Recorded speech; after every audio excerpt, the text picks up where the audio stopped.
Pagi mostly itu, pagi itu positif, energi positif. Kita bangun setiap pagi itu harus ceria, gembira. Mostly itu warna-warni. Jadi kalau kita bangun pagi hanya melihat satu warna, hitam atau putih, itu berarti kita sedang tidak baik-baik saja. Jadi kalau kita bangun pagi masih bisa melihat daun itu hijau, kopi itu hitam, kita masih bisa berkelanjutan. Jadi pagi mostly itu sesederhananya berkelanjutan, sustainable. Saya itu belajar warna alam itu dari kelas 3 SMA sebenarnya. Dulu kebetulan ikut sama kakak, beliaunya kerja dulu di suatu perusahaan garment, tapi pewarna sintetis gitu. Dari kegelisahannya itu kakak saya itu mencoba membuat warna alam. Nah, saya di sana tugasnya develop warna. Jadi waktu SMA pergi ke sekolah itu di bawah jok sadel motor itu udah ada parang satu sama plastik kampil lah gitu. Jadi pulang sekolah itu saya nggak pulang. Jadi pulang sekolah saya cari tuh sepantaran jalan, nemu daun apa gitu, saya cari sedikit, satu kampil kecil, satu kresek, saya bawa pulang. Sampai rumah, makan, habis itu ya udah potong, rebus, keluar warna, masukin kain, cuci, hilang. Nah, dulu kita tidak tahu pengikatnya itu seperti apa.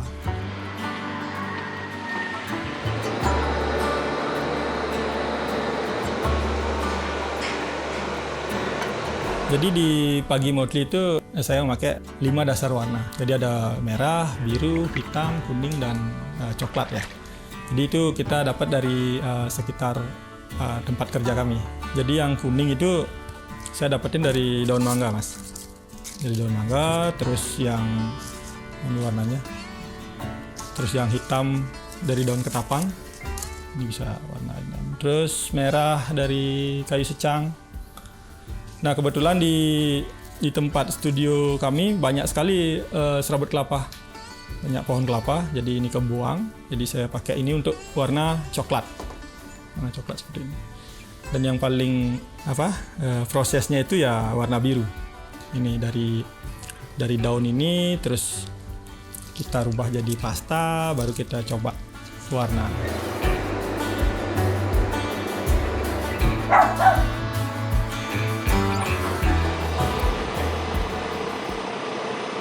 Saya itu buka usaha itu modal ada, habis di bangunan. Untuk operasional saya harus warawiri dari selatan ke utara, dari utara ke selatan itu maksud saya.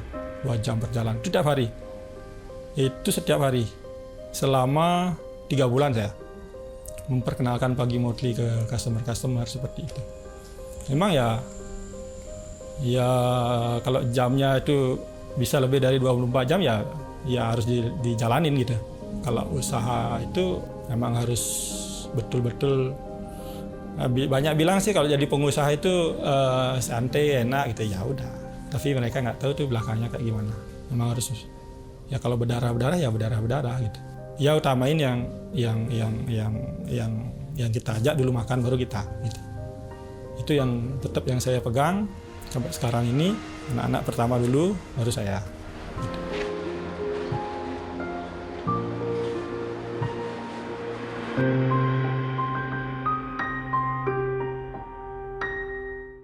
Jadi warna-warna yang kita pakai di sini kita beli dari petani. Saya memakai daun-daun ini, daun-daun ketapang, daun mangga gitu, artinya tidak bermanfaat untuk hewan dan manusia gitu. Maksudnya tidak bisa dimasak jadi sayuran untuk kebutuhan atau tidak dimakan sapi, kambing segala macam. Jadi memang tidak ada bentrokan lah sama petani atau yang punya seperti itu. Daun itu lebih cepat kalau dijadiin kompos gitu. Jadi hasil potong-potongannya ini setelah direbus kita bagi aja ke petani lagi untuk pupuk di tanahnya mereka seperti itu. Jadi kita ambil, kita kembalikan lagi. Masih banyak daun-daun yang bagus warnanya, cuman adalah kepentingannya. Kalau di Bali bunga itu bagus banget, tapi dipakai sembahyang itu saya hindari. Terus ada daun-daun yang memang dimakan kambing, saya hindari. Dimakan sapi, saya hindari. Masih bisa dipakai sayur, saya hindari.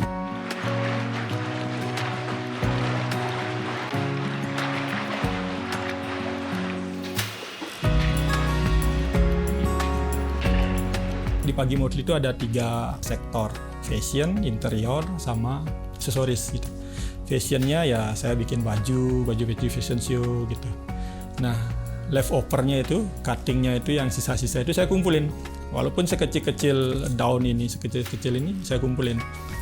Habis sudah banyak, nanti kita bikin kayak patchwork, dijarit-jarit seperti itu. Jadi bahan untuk karpet, jadi bahan untuk sarung bantal. Kalau yang interior desainer datang, itu bisa jadi bahan bantal, karpet, seperti itu. Kalau orang fashion designer itu bisa jadi baju, jaket, seperti itu. Kalau aksesorisnya kita bikin di syal, topi, tas, seperti itu.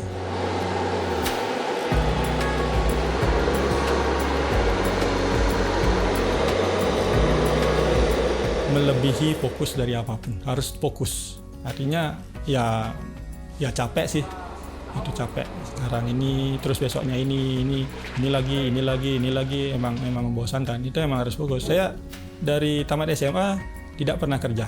Dari SMA itu ya memang sih banyak sekali teman-teman baru tamat SMA pada kuliah gitu kan. Ya sedikit minder lah waktu itu. Tapi ya mau nggak mau, memang capek sih kalau difokusin sekali itu. Tapi ya itu buahnya nggak instan sih sebenarnya.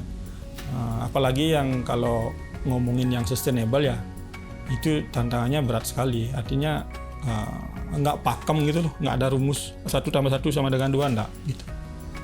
Sekarang dapat ini udah dirumusin, besoknya dapat proyek ini melenceng lagi. Jadi di sini saya tuh mempelajari karakter seluruh customer saya dari beberapa negara. Jadi saya harus bisa bermain kayak punya banyak topeng gitu loh. Oh, sama klien ini, oh begini cara ngadepinnya. Oh, ini agak keras dikit, ngadepinnya seperti ini. Oh, ini lembut sekali customernya dari negara ini. Oh, kesini. Itu yang saya pelajari.